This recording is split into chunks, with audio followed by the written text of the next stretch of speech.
This evening we are here to discuss and talk about something that has come up as a new word into our lexicon or our dictionary or our medical surgical terminology called prehabilitation. It was something I had not heard of till about 3 months ago when I was writing up the book, and I found these words happening when I was looking up the dictionary. Just like enhanced recovery from surgery and daycare surgery, we are now moving our focus to improving results with elective surgeries. And in that context, I think Dr. Shivaram has lots to share with us, so I will not stay in his way. As usual, you put in your questions in the chat box. We'll try and answer them as it goes along. Dr. Shivaram, to you, please. Thank you, Dr. Rajan. Thank you for all who are all attending here. Prehabilitation before elective surgery. This is one of my favorite topic.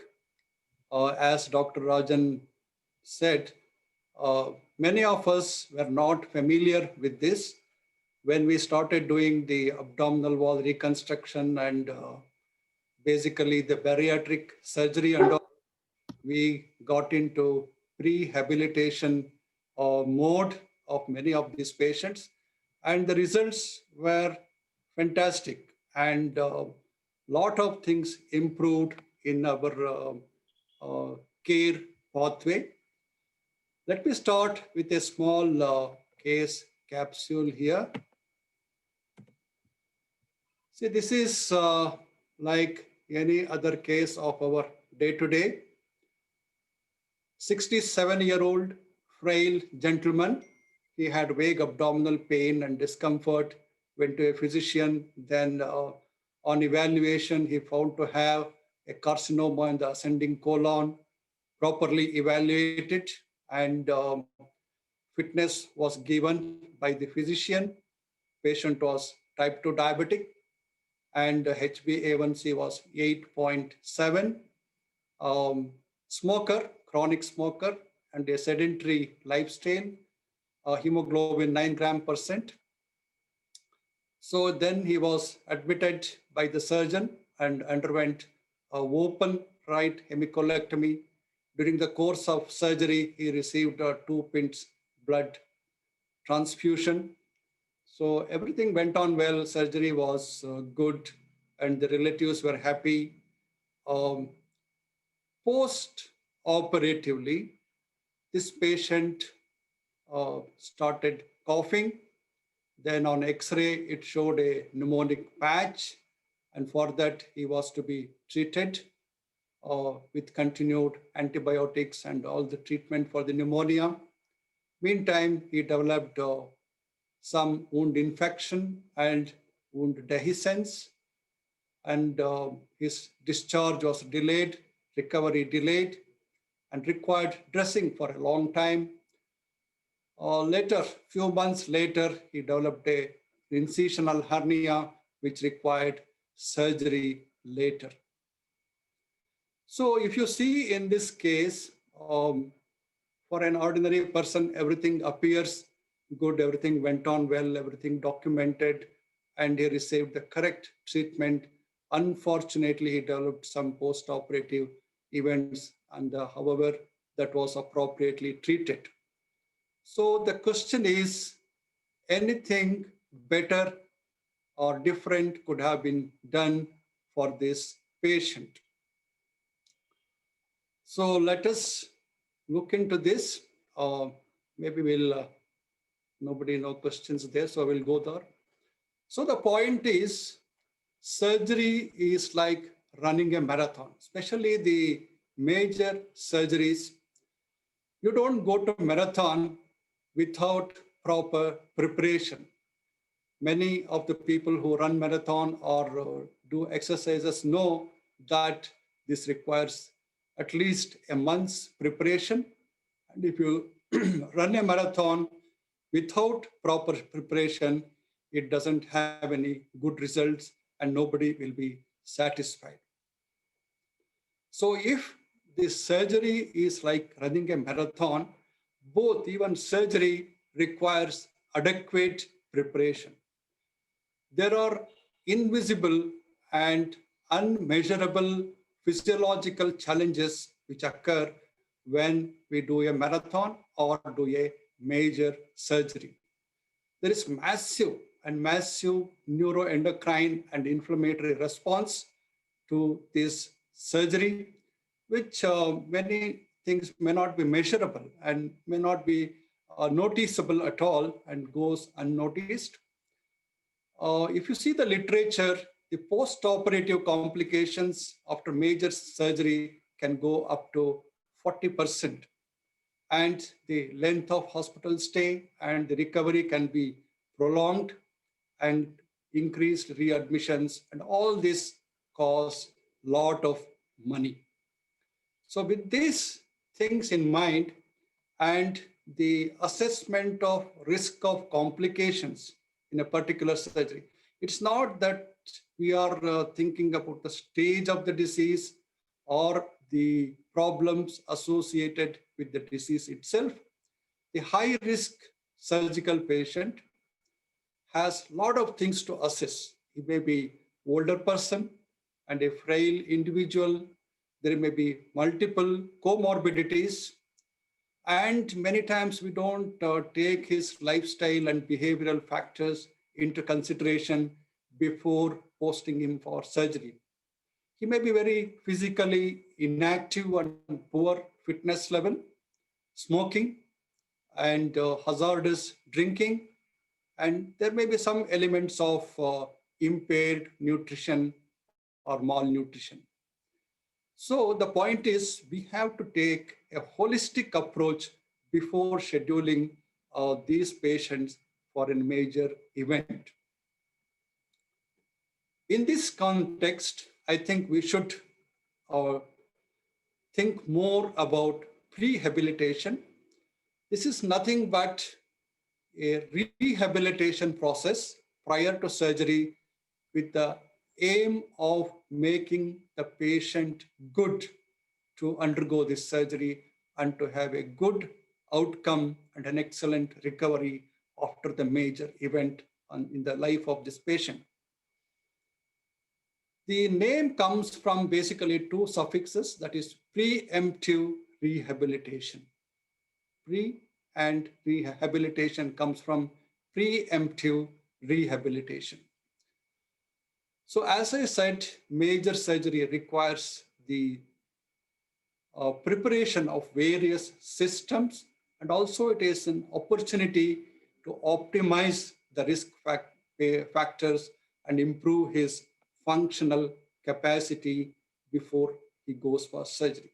Basically, we are making a person fit to fight. So this making the person fit to fight is, in the simple word, is the prehabilitation.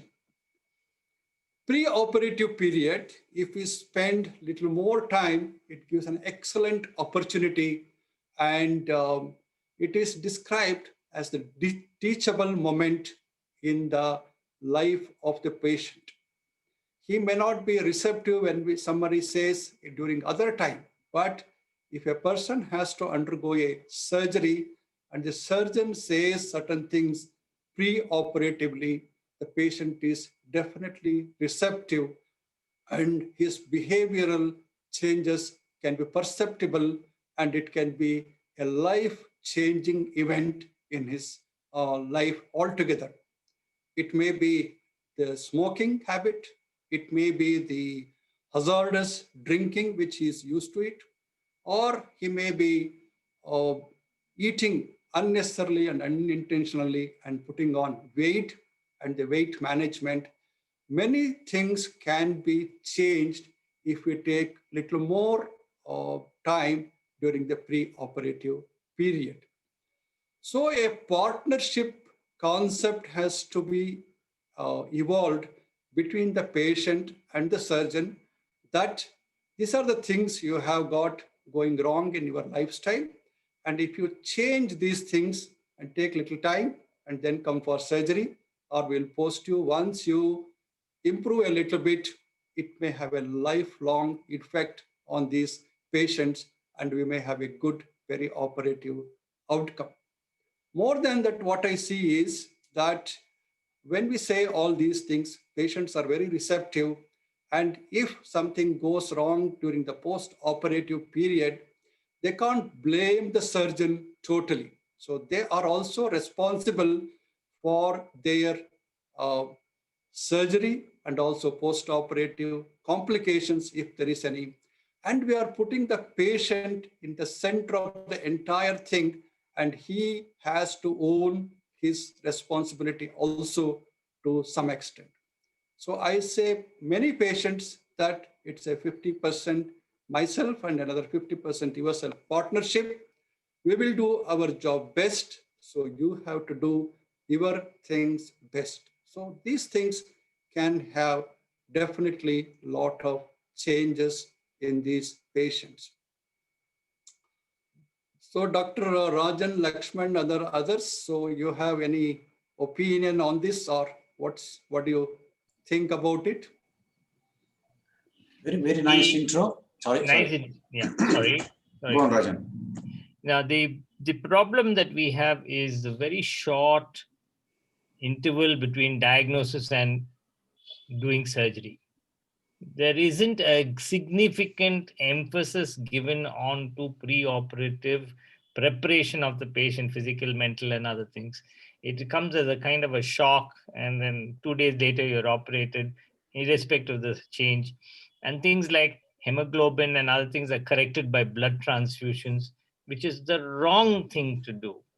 If you give anybody pre-op blood transfusion, everybody knows that the infection rate is higher, the recurrence rates are worse, the recovery is slower, because there is some immunological phenomena triggered by the blood transfusions and other things. So we need to have a gap between diagnosis and posting for surgery, in which prehabilitation can be done. Now, in the NHS and in America and other places where you go on to a waiting list, irrespective of your surgery, you go on to a waiting list. There's a priority in waiting list. That is the time they get to do proper prehabilitation, which is why they are advocating it. How we are going to do it in India in our circumstances is needs a lot of education of the doctors first, surgeons first, and then it will be reflected onto the patient. That's just my comment, please. If I may add, people are hesitant to mention this, but there is a degree of anxiety on the part of the surgeon to take the patient to the operation theater. Yes. Sadly so, because as you rightly said, the patient must be the central figure. Nothing else should matter, but it is easier said than done. The milieu, the atmosphere here is that if you make them wait, give them some tasks to do, like having a limb physio or a chest physio, stop smoking and insist on those things for a couple of weeks, then they'll go elsewhere. That's the kind of anxiety that people have. But nevertheless, when we are doing elective surgery, we have to mention about prehabilitation, and it doesn't matter if they go away somewhere. You have to stick to your guns, and with time, people will not drift. True. Yeah. I think. Yes, Ravi, Dr. Ravi Shankar. Rajan sir, whilst your point about pre-operative blood transfusion is well taken, I think I would certainly agree with you that we should avoid giving pre-operative blood transfusion. The rules are there. The criteria are there in patients who are no cardiac problems. Hemoglobin of 8 is acceptable. If they have cardiac problems, hemoglobin of 10 is desirable. But your comment about immunologic phenomena and things, they have definitely been there in the past, but a lot of evidence and lot of studies have shown that this is not true. However, I think it is still better to not transfuse these patients. Agreed. Thank you. Dr. Shivaram, please continue. Dr. Gurushantappa raised his hand. Oh, sorry. Yeah. I didn't see that. Yes, sir. Yeah. Good evening, sir, all of you. Good evening. Shivaram, rightly mentioned. If it is a elective surgery, more so involving GI tract, even I do practice and I do accept your way of mentioning. if you make them realize that they are also part of the role to have the final outcome, which all of us are interested, if you make them aware before doing the surgery, definitely, even if the patient is illiterate, they will understand better. More so, nutritional part of it. So if we explain them in their own way of how they can get up the nutrition in their own way at their house, definitely they will understand better, and the outcomes will be better. Like you said, 50-50%, I go to little more lower extent, mentioning that you can do a clap only with two hands, not with a single hand. I tell them, I showed them, in fact, in front of them, to get the other hand from their side, and so that the clap will be is heard by all of us. So recently, in just 10 days back, we had a case where he was like almost end fistula, like young girl, 24 years, gynec surgery for a pelvic mass. We had sent her home almost for 9 months with all the explanation of nutritional aspects in writing. Then we operated just 10 days back. We could close the fistula nicely, and she went home. So definitely, you make them more responsible, not only the patient and the patient relatives, so they will understand better and outcomes will be better. I do agree with your opinion. Thank you. Thank you, sir. Thank you. Thank you. Let us move on. A lot of us confuse between optimization and prehabilitation. Optimization definitely is there, and it is the best use of the situation or the resource available. And most of the time, what we aim at optimization is to see that the surgery goes on well. The intra-op events should go on well. And when at the end of it, we all feel happy that we have done enough optimization. It may be Botox injection or a PPP in a massive ventral hernia. But in the prehabilitation, we are going beyond that. We are not only looking at the intra-op events, we are looking at a good post-operative recovery and the getting back the patient to the general work and his normal life. And that's what's the importance of the prehabilitation. So this is a form of strength training, preventing the injuries before the actual occurrence. So that is the aim in case of prehabilitation. So when patient comes to us for a major surgery or so, it is like battery charging, especially the cancer patients. So with prehabilitation, we charge the battery. Patient goes to the surgery and some of the battery life is coming down. Again, recharge it with the rehabilitation, and with fully charged after proper uh, rehabilitation, he will go back to the society as a productive individual. So that is the concept we all have to develop in these patients who come for major surgery.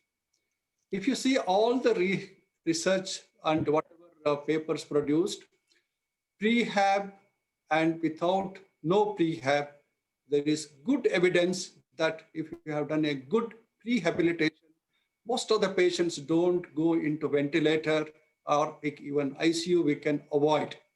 They can be extubated early, they can be discharged early, and the quality of life and the functional outcome at the end of it is very good, and they go back to the society as the productive people early. In the same thing, if you don't do a proper prehabilitation, they have a lot of problems, and entire hospital stay may be increased, and ultimately the cost which is going to increase, and it is not good neither for the patient or for the surgeon.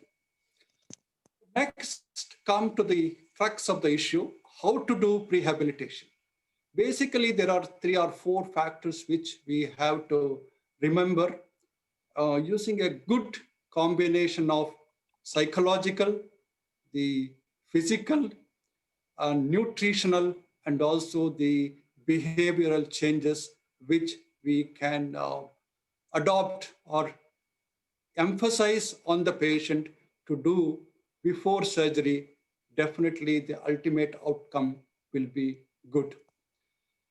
Many patients, we don't consider much about their functional capacity, and we get into trouble. So many patients may require a certain amount of exercise prescription and some structured strength training and medical optimization, and the nutritional problems, if there are anything, we may have to evaluate and correct it. And the stress management. Every patient is undergoing a major surgery or an uneventful or an eventful event in a life, he will be under some stress. And the lifestyle choices, I said, smoking, alcohol, exercise, sleep hygiene, all these things. So coming to the prehabilitation strategies, there are very well structured pre-operative strength training usually goes in the physical exercise and department of the physiotherapy and rehabilitation. They have structured programs. We can ask them to help our patients. Then inspiratory training, a simple spirometer which costs around 150 or 180 rupees, which we can start during our initial days of when the patient comes to hospital in a week or earlier, 10 days earlier. It does a lot to the patient. And the supplementation, whatever is required, whether it is the whey protein or the vitamins which are deficient, and the pre-operative education, as Dr. Elgajan rightly said, and anxiety reducing strategies, all these things will go a long way. I take the help of our nutritionist many times for a evaluation proper, and also help us in improving these patients. There may be many times we just check albumin and say that yes, albumin is okay, then we can postpone surgery. There may be so many other things, especially the vitamin B12, vitamin D, which is deficient, and the sarcopenia. And there are many scoring systems and the methods to evaluate the nutritional problems, which we have not adopted in our pre-operative period. And there is sufficient evidence to say that the nutritional modulation with immunonutrition and the high protein diet, even for 5 days pre-operatively, does a lot of good to the patient, and the metabolic and immune response of these patients is much, much better. And this can reduce complications, hospital stay, and the expenditure for these patients. So there are a lot of things in this, and there is very good literature. And this anesthesia recent in 2019 gives very good explanation on how to go about it. The high protein oral nutrition solutions, which can be given vitamin D, all these things peri-operatively, pre-op, and then during hospital stay, and also the post-operative period.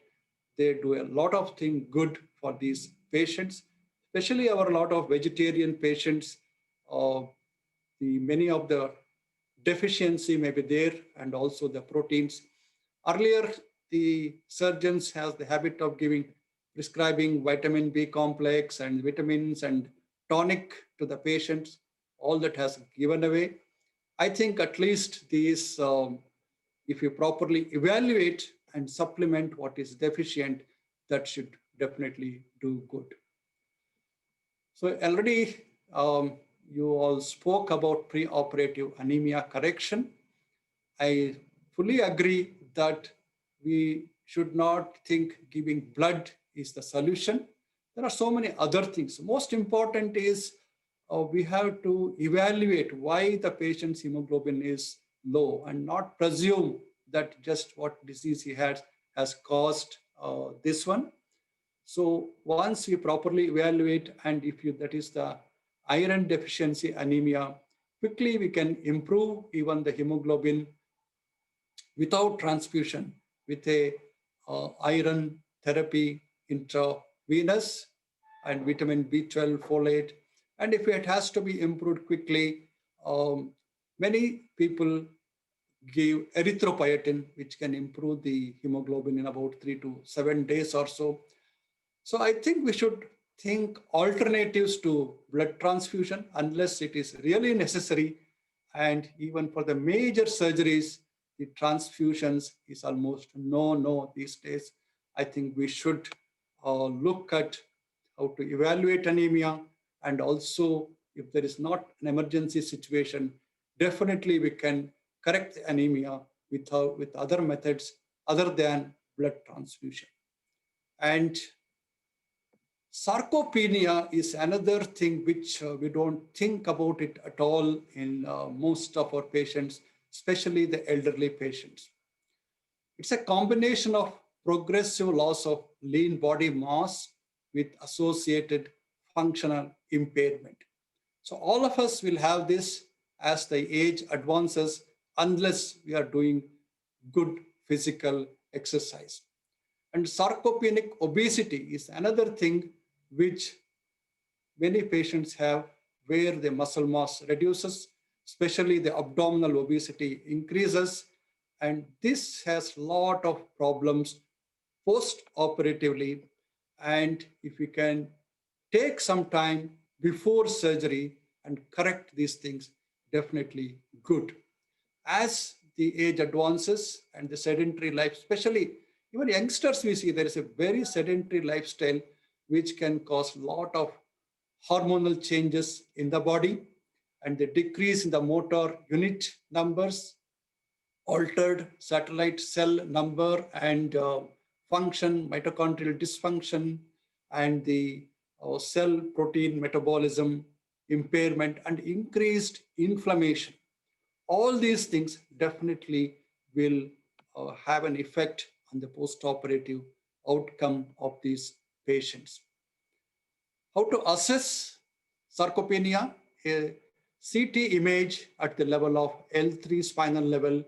You can see the paraspinal muscles, how they have gone into atrophy, and this is the good without sarcopenia, and this is the with sarcopenia. That is a good way of assessing it.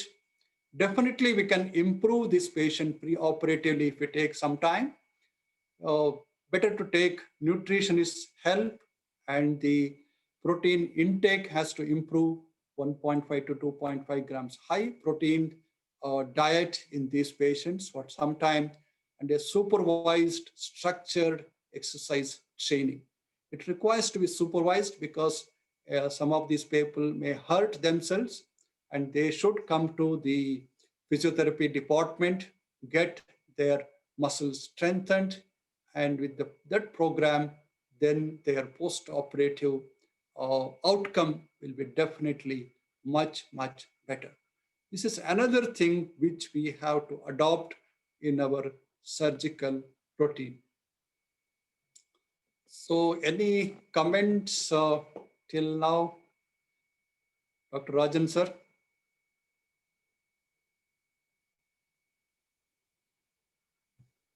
Can't hear you. Sorry, just the importance of the CT scan and all these things, because anyway you do a CT scan for most of the major pathologies, and it is our eyes that have to be looking at the sacral muscle, the paraspinal muscle mass, and assess the amount of sarcopenia pre-operatively, what is already pre-presentation, what has already happened to the patient. Most patients have a period of anorexia, nausea, vomiting, some symptom. They come to us with a loss of nutrition.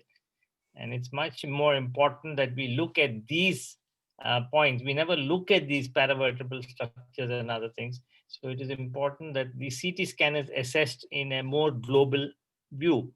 Secondly, nutritional supplements must have the nutritionist advice on specific elements that the patient is used to. It's no use introducing egg to somebody who doesn't eat eggs. He must get his nutrition from the food he has been getting or used to digesting before the disease came. So that is the level at which we should work with the patient. Otherwise, these points are very clear, please. Right. Yeah. I think Dr. Lakshman and Dr. Ravi Shankar had spoken about mid-arm circumference, a good marker. Absolutely true that CT, as Dr. Rajan put it, many of these abdominal surgeries are done. We can take these things. Um, Dr. Rajan, you're looking at the chart box. Yes, yes, there's something about protein intake in chronic renal failure patients, how to improve. Yeah. Any answer for that? Dr. Lakshman has answered, saying give protein and dialysis if needed. Do you have any comments, sir? No, there are nephrologists will advise there are certain proteins which are safe. Even I think if I remember, one is nephrosafe. There are proteins which are safe, can be given even in the CKD patients, and most of these patients anyway on dialysis. So that way also they are protected.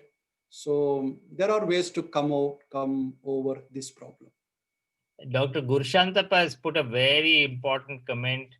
Blood is a drug and should be given only if indicated. If you think of blood Right. as a medication, then all the indications will get more streamlined. Yes, sir. Thank you for that comment. Blood is a transplant. Yeah, it's a transplant. Yes, it's a form of transplant. Yes. No, Yeah. many of us take the blood transfusion very lightly. I think Dr. Gurshantappa's comment is very correct. It's a drug, and we should Yeah. consider it like a transplant. Should not take it very lightly. And Dr. Lakshman has answered that branch chain amino acids are preferred in those with renal disease. So that also something they can keep in mind when planning the diet for these renal failure patients. Right. Yeah, continue, sir. Yeah. Ravi, Next. Ravi has a question. He has raised his hand. Oh, sorry. Yes, Ravi. You're muted yourself. Blood transfusion, I always tell my students, if you have to transfuse 1 unit of blood, you don't have to transfuse 1 unit of blood. If blood has to be transfused, it has to be 2 units plus. Otherwise, you can do without it, because the risk benefit ratio is very heavily in favor of risk if you transfuse 1 unit of blood. So always remember, I think if at all we have to transfuse intra or post operatively, and you have to do it more than 1 unit of blood. And second thing is albumin, as Dr. Shivaram has very clearly commented, is considered as a nutritional marker, but in the acute phase, it's an acute phase reactant. It's a acute inflammatory marker. But in the long term, it is along with other things like prealbumin and transferrin and things like that, is a nutritional marker as well. So albumin has to be only given the credence that based on the situation. And I think the physicians have this habit of transfusing albumin in the post-operative period, I think, which is also very wrong. I think giving post-operative albumin transfusion is only benefiting the pharmaceutical industry rather than the patient. Yeah. And Ravi. another little side comment is that this emphasis of blood transfusion to raise the hemoglobin to get fitness for anesthesia. Now that is something which our anesthetic colleagues put into place and said, you bring the HB up by transfuse and I'll take the case tomorrow. So that is a way in which the emphasis on blood transfusion went into preoperative period just to be able to get the anesthetic fitness. Now, that is not the right thing, and today it's proven. And even the anesthetists themselves have dropped that 10-gram limit for fitness for general anesthesia, and they are a little more considerate looking at the whole patient. And also, Yes, Dr. whole blood, it is the components, if at all Yes. required, whether it is PRBC or the plasma like that, and whole blood transfusion is almost out. Given up totally. Dr. Gurshantappa? Yeah, whatever all these things which I mentioned, yes, scientifically, and where they can be, like there are many specialists available under single umbrella, nicely these things can be done. But what I teach my postgraduates, whenever it comes to you personally to build up for a good outcome of the surgical procedure, they should know what are the local things available as a nutritional products for that particular family, for that particular area, and how much it is going to yield. If they can understand and if they can tell them the local preparations, how much they can eat, that will give a lot of information to the local people so that they can come back with a good nutritional outcomes. This is what I insist for my postgraduates, and sincerely they implement. And we have seen a lot of good results when there are elective GI surgeries or hepatobiliary surgeries which are going up, along with what all you have mentioned as a scientific evidence. Excellent, excellent point. Yeah. Yes, sir. Let's go on with HADS, HADS. Yes. Hospital Anxiety Depression Scales. Yes. Hospital Anxiety Depression Scale, I have put it on the right side. These are all available everywhere, not very difficult. And many of these patients, as I said, they have anxiety, depression, low self-care. Many of them hesitate even to discuss much. And another factor is the relatives tell us don't discuss with the patient, even though patient has so much many questions and anxiety. Relatives won't allow us to uh, inform the patient again and again.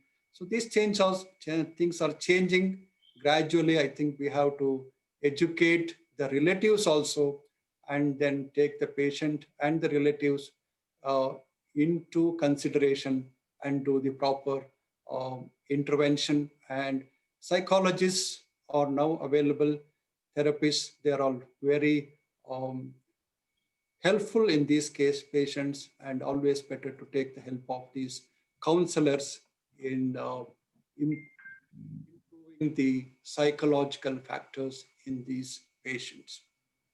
So after this um, improvement of the nutritional, functional, and the behavioral changes and the psychological factors, let me deal a little bit with some of the preoperative modifiable risk factors which many of us we treat but may not be very seriously. I just want to touch upon the morbid obesity, smoking, diabetes management, malnutrition, already we discussed, and some of the surgical site infection factors, how we can modify. Obesity is one thing which can create havoc in surgeons' life.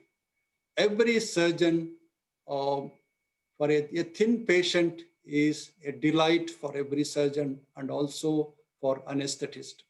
When the obese patient comes, both anesthetist and the surgeon have problems. And it can cause significant problems in the form of wound complications, DVTs, chest complications, post-op recovery, everything. But we fail even to check the body mass index of the patients. Many times we don't consider importance of checking the weight. And if the BMI is more than 30 or 35, definitely these patients require first the weight management in the form of dietitian referral or exercise and frequent counseling.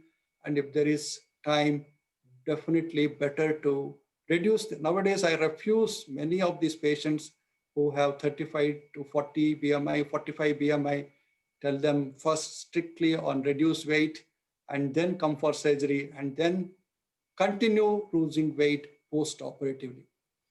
Sometimes they may require even bariatric surgery first, otherwise. So many of these big patients who have massive hernias, uh, if they're not able to lose weight, we do bariatric surgery, acceptable BMI after the weight loss, and then the repair. So this is one such patient, one doctor's mother who had multiple comorbidities and BMI 46, so 126 kg, massive hernia.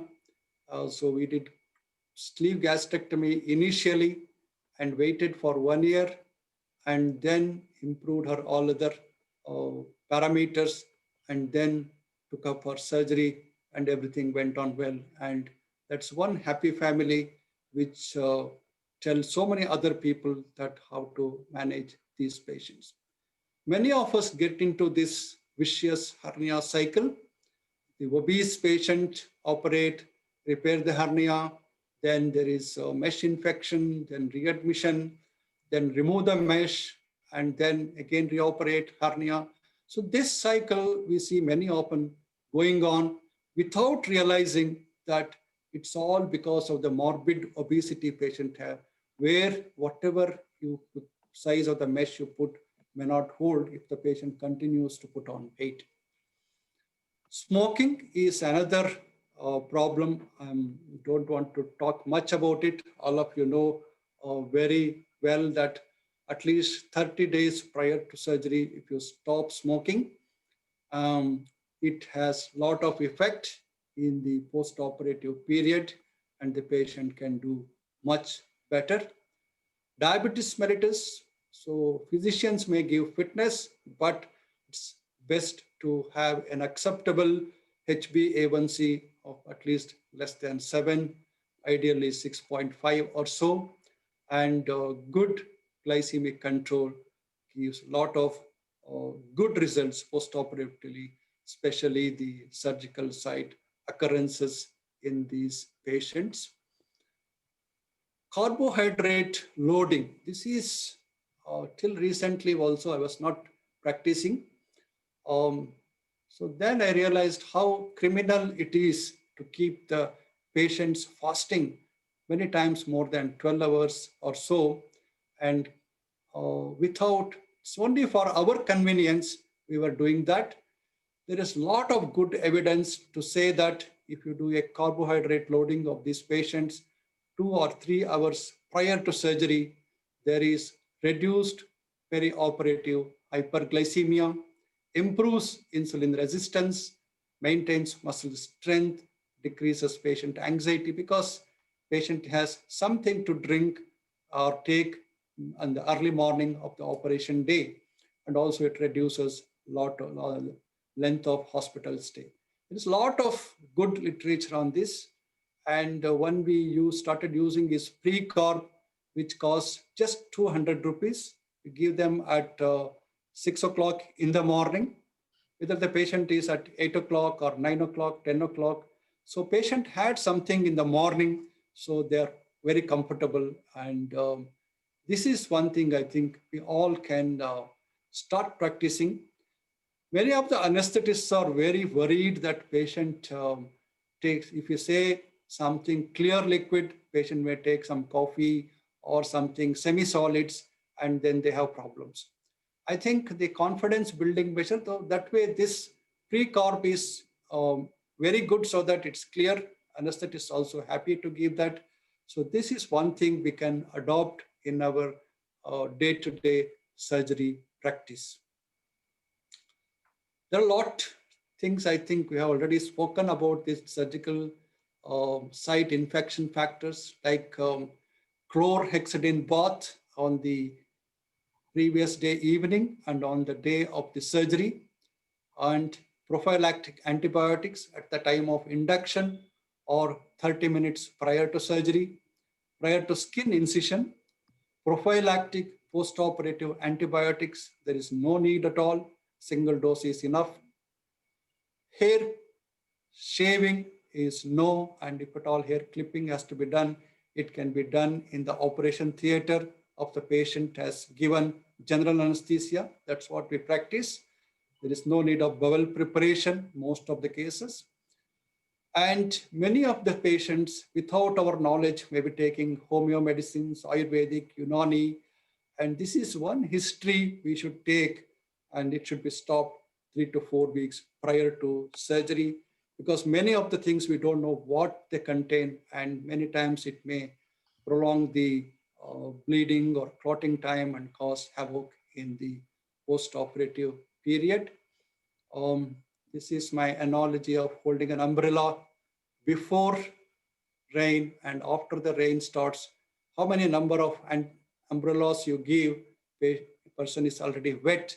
Similarly, if you have to give antibiotic, it has to be given before skin incision. Best is at the time of the induction, and after that, whatever and how many doses you give post surgery, that won't give any prophylaxis for infection. I saw some of the patient reactions in the net. So they're all quite happy if you explain to them about the prehabilitation process, and love it once the liking is done. They understand the things and their reactions are quite good. So let us come back at the end, maybe another 1 or 2 slides, to this case scenario of our what we started earlier. Probably this patient, if we had spent good rehabilitation by good diabetic control and also improving his hemoglobin and stopping the smoking and improving his the muscle strength and the respiratory reserve by incentive spirometer. All these things took some time, a week or two, before taking him for surgery. Probably he would have been done better, and his post-operative stay would have been much more uneventful. So, friends, spend more time pre-operatively with the patient. Definitely, I will assure you that you will spend less time with him post-operatively. So let us not be in a hurry to schedule the case for the next day morning or the next available OT slot. Let us spend some time understanding and preparing the patient, counseling, educating, and to have a better post-operative outcome. So let us make the patient part of the overall care plan. Let us not keep him away from our decision making. Whenever patients are involved and he is in the center of all our effort, then we will have definitely have better and good results. So the most important emphasis is to make the patient fit for the marathon, which is the major surgery. Thank you, sir. Thank you all. Thank you, Dr. Shivaram. That was nice, educative. I have learned many points by listening to this. My only concern is in our setup of private practice. If somebody goes on to a prehabilitation regime for a week or 10 days or 3 weeks, unfortunately, my colleague from the other corporate hospital will take the case and we lose. So that kind of negativity that runs between ourselves is the first thing that needs to be sorted out. Respect the fact that you are so and so's patient and help the patient and that doctor to do a good job, because sooner or later you'll be on the same side and people will leave you and go somewhere. So it is important that we also work together to improve the life of patients. There's one little query from Dr. Ravi Shankar, who said that he wants a pre-op strategy for significant loss of domain in incisional hernias. That is slightly outside the purview of this, in that that is more part of optimization for intra-op problems. Dr. Shivaram's talking about the rehabilitation, which is a little more broader thing. However, I request Dr. Shivaram to just say a few words of how you would improve the abdomen for receiving contents after there is significant loss of domain. Dr. Shivaram, any few words? Sure, sure. First important thing is the proper assessment. That is usually done by a good CT scan. And volume, how much volume is outside the abdomen and how much volume is inside the abdomen.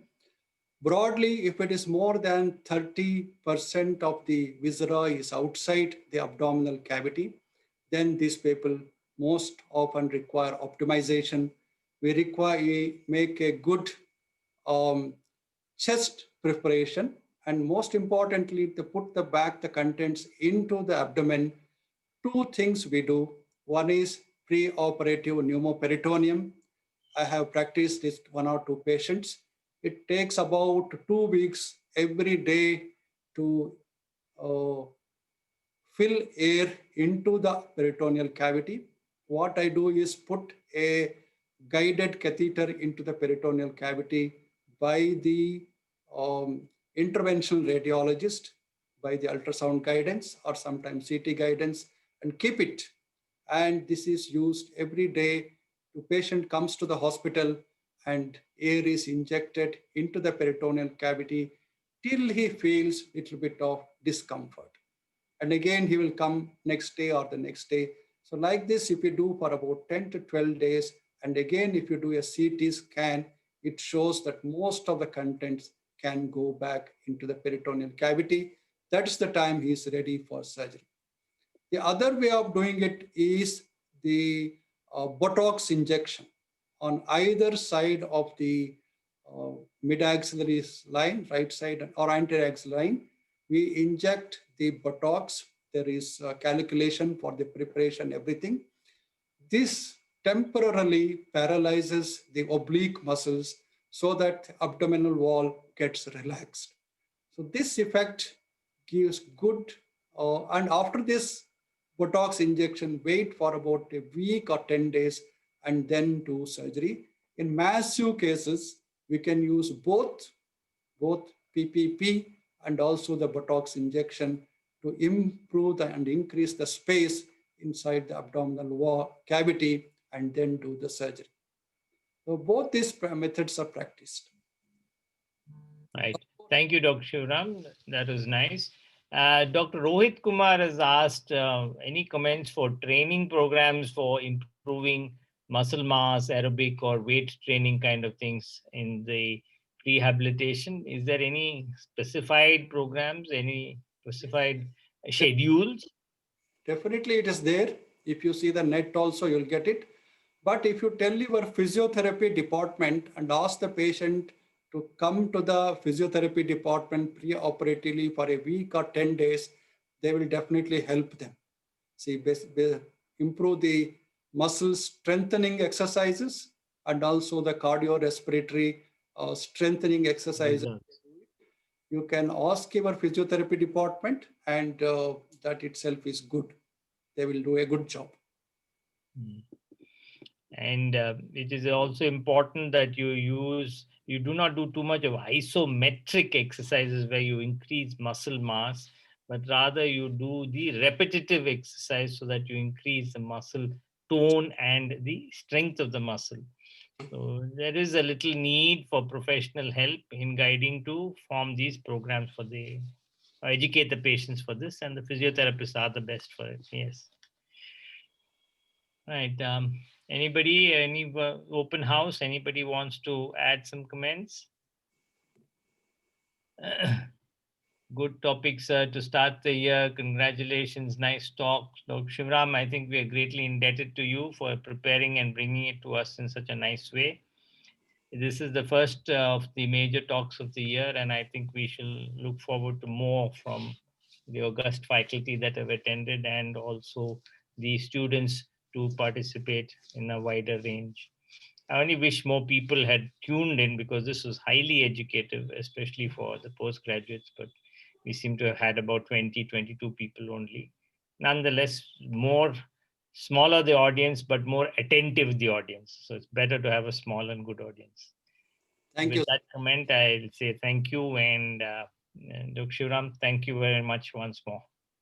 Thank you. Thank you for all. Thank you. Yeah. Spread the news. Thank you, Dr. Lakshman. I'm going to shut off. Good night, everybody. Good night. Good night. Good night.